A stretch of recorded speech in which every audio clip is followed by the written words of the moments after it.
Richard Guerrero was born on December 12, 1965 in United States.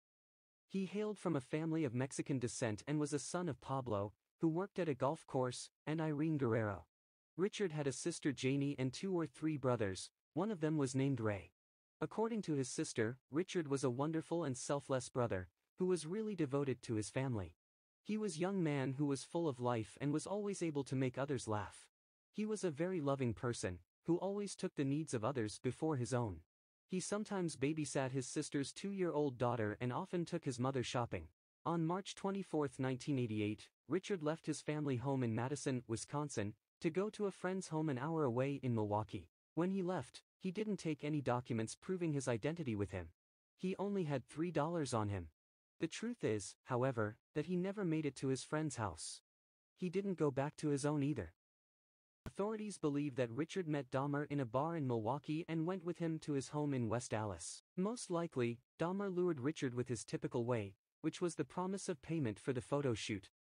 Dahmer drugged Richard with sleeping pills and strangled him with a leather strap. When Richard went missing, his sister Janie instantly assumed he was dead. There was no way Richard would leave them like this. He always informed his family where he was and that he was fine. She said that even when her brother got in trouble with the law, the first thing he did was calling his mother. If he wanted it to be like that.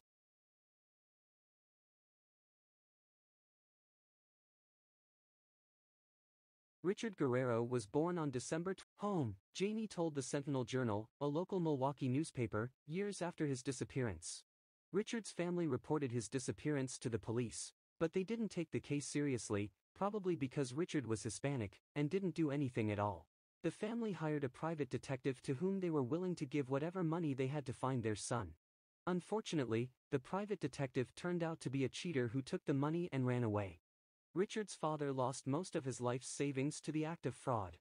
Janie Hagan spoke to Dahmer in Spanish at the trial, calling him Diablo, El Puro Diablo, which means the devil, the pure devil.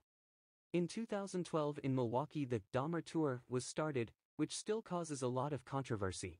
The hour-long tour takes place in Walker's Point, mostly on 2nd Street, and stops at buildings which once housed gay bars, where Dahmer met 7 of the 17 men he brutally murdered. Richard's sister, Janie, was one of the 20 or so people who protested as the first tour took place on Saturday. She said she and other family members plan to show up every Saturday to protest until the tours are halted. She also said that she thought donating the money to a charity was a cop-out to try to convince people who take the tour that they are doing something positive.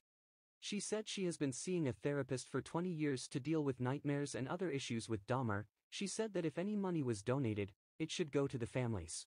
If they want to donate this money they should donate it to pay for my psychological doctor bill, said Hagan. I'm sure a lot of other families are seeing therapists. It screws everybody up when you have such a horrific tragedy like that. She also spoke to her local Fox affiliate about the loss of her brother. He was only 21. I have a son that's 21 now. I can only imagine what my mother went through. That was her child, that was her baby, Hagan said.